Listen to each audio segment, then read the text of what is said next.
Welcome to the deep dive.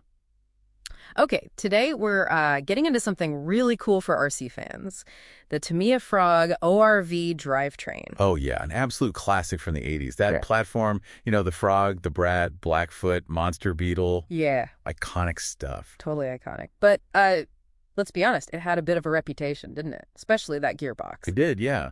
The RRV gearbox, hmm its Achilles heel was definitely case flex. Case flex. What exactly does that mean in practice? Well, you put some power down, maybe a slightly hotter motor, and those aluminum side plates, they literally bend outwards. Ah. And when they bow out, the bevel gears inside, Mm. they start to separate. They don't mesh right anymore. And that's where you get that horrible clicking or popping noise everyone talks about. Exactly. That's the sound of gears skipping, grinding, and basically destroying themselves. So upgrades aren't just nice-to-haves. They're almost necessary if you want to run it properly. Gotcha. So that's our mission then. We want to figure out how to make this thing, reliable. We'll look at this tiny little part, the MR1 C-clip, and then the big one, the MIP Super Bowl differential. Right. Figure out what they do and how they make the Frog's drivetrain work like it should. Okay, let's start small. The MR1 C-clip. It looks like, well, almost nothing. How vital is this little piece in a stock Frog gearbox? Oh, it's absolutely critical in stock form. 100% necessary. Really? That tiny thing? Yep. Its job is very specific. Yeah. It stops the countergear assembly from sliding side to side on its shaft. Axial play, they call it. Okay, so it keeps that gear locked in place laterally. Exactly. And you need that for the gear mesh, the way the teeth engage, to be perfect. Without that perfect mesh, you don't transmit power efficiently or reliably. So what actually happens if, say, you're rebuilding it and you forget it, or it pings off into the carpet never to be seen again? We've all been there. Yeah, they love doing that. If you leave it out, uh-oh, things go bad fast. Like immediately. The gears misalign instantly. You'll get slipping, grinding sounds, and pretty soon, just no drive at all. You'll basically shred the gears. Ouch. Okay, note to self. Don't lose the C-clip. And can you just swap in an E-clip if you lose the C-clip? They look kind of similar. You got to be careful there. E-clips are generally thicker than C-clips. If you shove one in, it might be too tight, cause binding in the gearbox. So not usually a direct swap without checking clearances very carefully. Best to stick with the proper MR1 C-clip if you can. All right, that covers the stock setup. But for people wanting serious improvement, the name that always comes up is the MIP Super Bowl differential. Part number 16210, I think. That's the one. Yeah, the MIP Ball Diff is, well, it's pretty much the definitive upgrade for the ORV gearbox. It changes everything. What makes it so different? How does it solve that flex problem? Well, first off, it completely replaces the stock differential internals. Those stock gears are like pot metal, pretty soft. Like you strip easily. Exactly. The MIP uses hardened steel balls running between steel drive rings and a really tough, machined nylon main gear. It's just way, way more durable.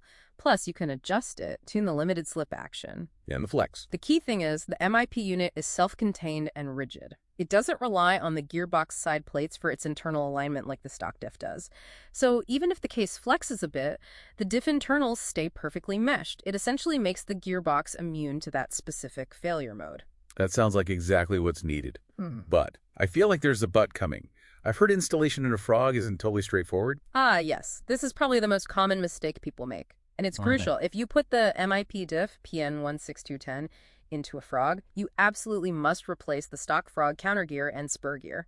Okay, replace them with what? You need the gear set from a Tamiya, Blackfoot, or Monster Beetle. That specific set is Tamiya part number 9335026. 9335026. Got it. Why is that specific set needed? Because the MIP diff comes with its own 48-tooth main diff gear, right? The 9335026 kit gives you the matching 17-tooth metal counter gear that's designed to mesh correctly with it. The stock Frog counter gear just won't work. You'll also need to run a 16-tooth pinion gear on the motor itself. So the MIP was designed around the Blackfoot gearing, essentially. Exactly. If you try to use the stock Frog counter gear with the MIP diff, instant damage, bad mesh, grinding, it just won't work. You have to make that gear swap. Okay, so the MIP sorts out the internals. What about getting the power from the gearbox to the wheels? Are the stock dog bones up to the task now? They'll work, but if you've gone to the trouble of installing an MIP diff, you really should upgrade the drive shafts too, my recommendation. The extra speed G45 steel CVDs, part number is XSTA29121. Extra speed CVDs. Why those specifically? Yeah. Better than Tamiya's own universals. Yeah, honestly, they are. The main reason is they have correct phasing. It sounds technical, but it basically means they deliver power much more smoothly throughout the suspension travel and steering angle. Less vibration, quieter running. They're just a better design for this application. Makes sense. Okay. Let's loop back then. Yeah. We started with the MR1C clip. Now that we've installed the mighty MIP Super Ball Diff and the correct 9335026 gears, Yeah. what happens to that original MR1C clip and the shaft it sat on? Gone. Redundant. You take them out and they don't go back in. So no C clip needed at all with the MIP? Nope. The MIP diff replaces the entire stock differential and the main spur gear it drives off. The original separate counter gear assembly and its little shaft, they're completely removed from the equation. The MIP system uses the gear cluster from the 9335026 kit, which mounts differently. So yeah, the C-clip becomes a spare part. All right, so MIP diff plus the Blackfoot gears solves the internal stripping and makes the C-clip obsolete. But you mentioned the case itself can still flex, even if the diff is okay now. How do we make the whole gearbox housing, bulletproof? Good point. The MIP stops the consequences of flex ruining the diff, but the flex itself can still happen. So yeah, a couple more things help. Like what? The easiest and cheapest are gearbox braces.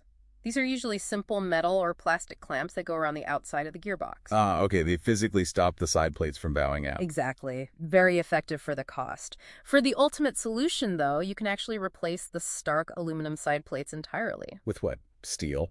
Usually thick carbon fiber or CNC machined aluminum plates, much stiffer than the stock ones, more expensive, of course, but they basically eliminate flex altogether. Okay, so MIP diff, 9335026 gears, maybe those extra speed CVDs, and then add braces or upgrade the plates. That sounds pretty robust. What kind of motor can it handle then? Once you've done all that, the gearbox itself is pretty tough. It can definitely handle, say, a hot brush motor like a 15-turn or even mild censored brushless systems, maybe a 17.5T or 13.5T. Nothing too crazy, though. Probably best not to go for, like a super low-turn, high kV brushless monster. Remember, the rest of the chassis is still vintage plastic. You want it reliable and fun, not uncontrollable, right? Absolutely. Okay, so let's summarize the key takeaways for everyone listening. That little MR1C clip, super important for a stock frog gearbox, keeps the counter gear in place. Yep, essential stock. But if you upgrade to the MIP Super Bowl differential, that C-clip and its shaft come out entirely. They're not used anymore. Correct. Redundant parts with the MIP. And crucially, installing that MIP diff requires swapping to the Blackfoot Monster Beetle gear set, Tamiya Part 9335026, and using a 16-tooth motor pinion. Don't forget that step. It's mandatory. And finally, for smoother power delivery, those extra-speed G45 steel CVDs are a recommended upgrade alongside the diff. Definitely worth it, yeah. So understanding these details lets you turn what was maybe the frog's biggest weakness into a real strength. It really does, by digging into these specific engineering points and making these informed choices on upgrades, you really can transform that fragile Tamiya ORV drivetrain.